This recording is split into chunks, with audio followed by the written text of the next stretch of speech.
What's going on, everybody? Welcome into CBS Sports HQ. I'm Jacqueline D'Agostino alongside Tiffany Blackman, Lige Douzable, and Pete Prisco.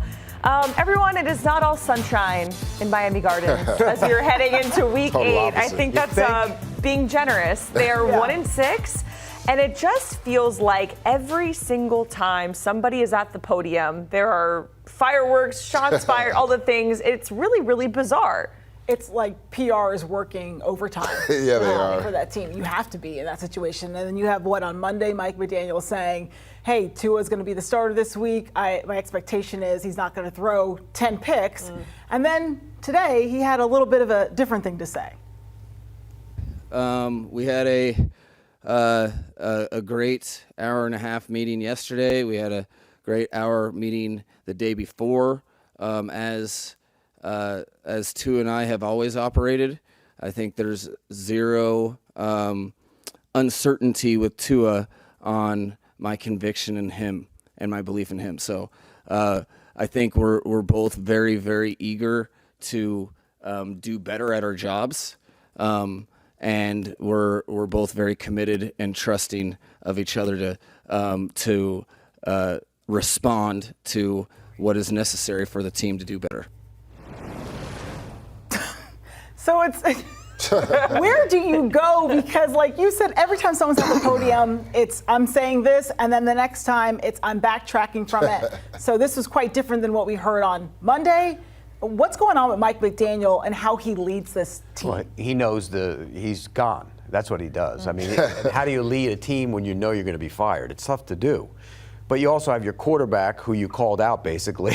Yeah. And I've been around teams where coaches have called out the quarterback, and it just fractures. It's a problem because, look, the quarterback made his noise last week and caused a bunch of problems as well. So they're both kind of scrambling, and this is what happens when a team is in the toilet. I mean, this is basically what happens.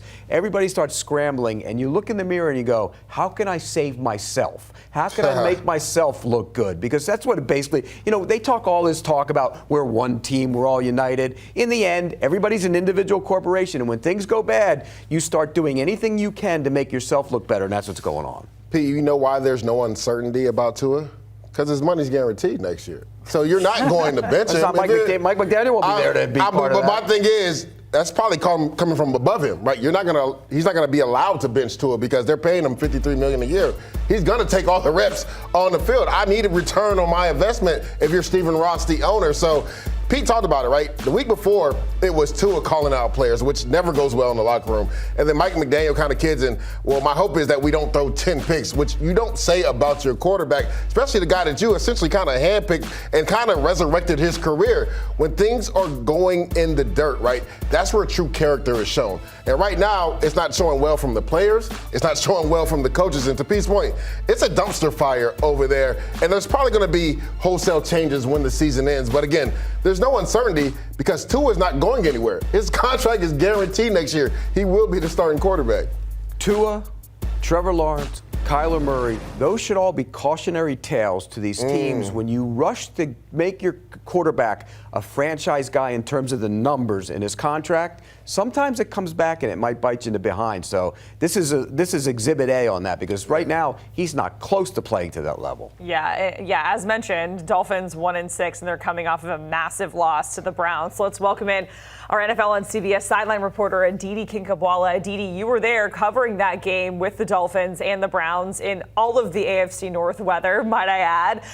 Is there anything that you noticed from being there at the game, like vibes, everything that we're trying to kind of dissect from the podium, but from being there on the sidelines, was there tension? What did that look like from your perspective?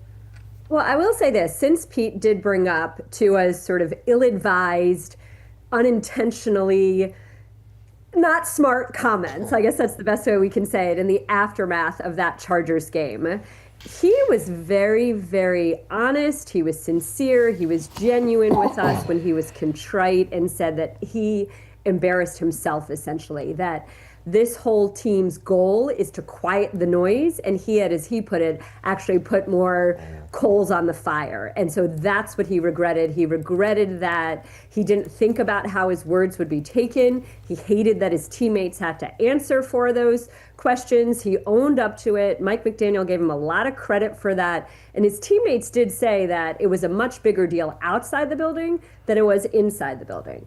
We heard Mike McDaniel talk about how close his relationship with Tua is. You remember, we'll go back 4 years, and I was the one that shared the story of how McDaniel felt that he had to repair Tua's confidence, cut a 700-play tape just to do that. These two are so aligned. And McDaniel even told us that right now, when situations are as adverse as they are, the most important thing that they can rely on is the breadth of their relationship. That's the way they put it. So don't expect Mike to be giving up on Tua in any way. What we watched on the sideline was, even after the first drive that didn't go well, Tua coming over, the two of them exchanging laughs, everything seemingly hunky-dory. I will say this, I've seen plenty of sidelines where players appear to have quit, where they're sort of resigned. The one that I saw on Sunday was more shocked. It was almost as if these players couldn't believe that the rails had come off the way that they had. And it wasn't just the weather. Sure, it was raining all game, but the field was fairly good. Everybody was in their 7 studs cleats. Mike McDaniel had talked about how they had practiced with such conviction, and yet it didn't show up in any phase of the game. So it's not enough. We've had enough players say this to us. It's not enough to just commit and to work hard when you're not getting the results. Something certainly has to change. Yeah, and that's been the issue, right, Aditi? They haven't been able to finish games. Besides that blowout versus the Browns, they had been in a lot of one-score games where Tua's had opportunities at the end of the game to win the game for the Dolphins, and he either turns it over or, to get stopped on 4th down. But to Aditi's point, this is why I brought that up earlier, Pete. Mike McDaniel kind of had to repair his confidence, right? When he got there, he had to let Tua know that you're a good quarterback in this league. So, yes, I know their relationship is great, but it's a lot different when you're fighting for your job as a head coach, right? And the quarterback is part of the reason why you're in this position, because of the turnovers more so recently, right? Back-to-back 3 turnover games from Tua Tagovailoa. So it'll be interesting because nobody's coming to save them in that locker room. Only the players and the coaches can change the narrative in that locker room. But right now, it doesn't look promising.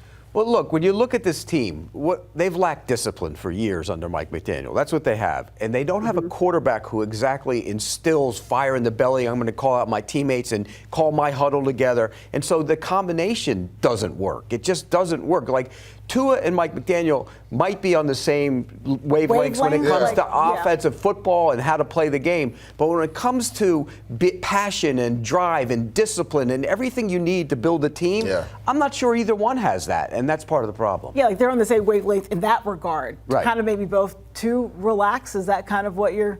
Well, and I think, look, Mike McDaniel went in there and he was the cool, hip, coach, and play music and sneakers and cool pants and everything else, and they got away with murder. And he was the first. He said it last year at the end of the year. He said, "Look, I keep finding these guys and they're still late." Well, he got rid of some of those guys. Jalen Ramsey, you're the Exhibit A on that. But the bottom line is, you can't be lenient and try and be tough the next year. It doesn't work. Players see right through it. That's not who you are. And so the players see that. And then when you don't have a quarterback who doesn't have that, like, Tom Brady would call out teammates. Peyton Manning would call out teammates. That's not who Tua is. And what he said the other day wasn't really calling him out. It was kind of like throwing it out there and throwing a blanket over the entire organization. So I think it's a combination of no discipline at the top and a quarterback who doesn't really ask and want that from his players.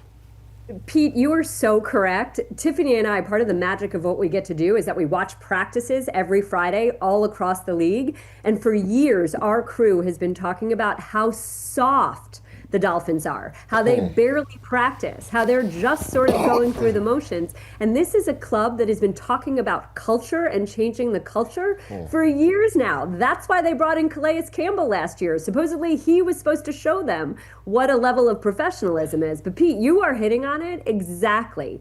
That's the issue. It doesn't change overnight. You either need to commit to doing business a different way, or this is what you end up with. But if you practice hard, you get to play the music the next day you wear the orange jersey. So you have that. guys been right? talking That is a big about thing for them. the music for the It drives me orange crazy. jersey. Instill discipline in the team and quit worrying Yeah. about the little things like that. I mean, that's the problem. Since training camp, we've been talking about it, and they preached culture to us at training Can't camp and the change. shift. That's Every what they single said year. to us, but and I here had we two are. Dolphins games last year, and But it to was that the same, point, yeah. didn't even deal. Bradley Chubb come out and say, we said all this last year and nothing's changed, right? So Yes. again, that goes to from the top down, the leadership, right?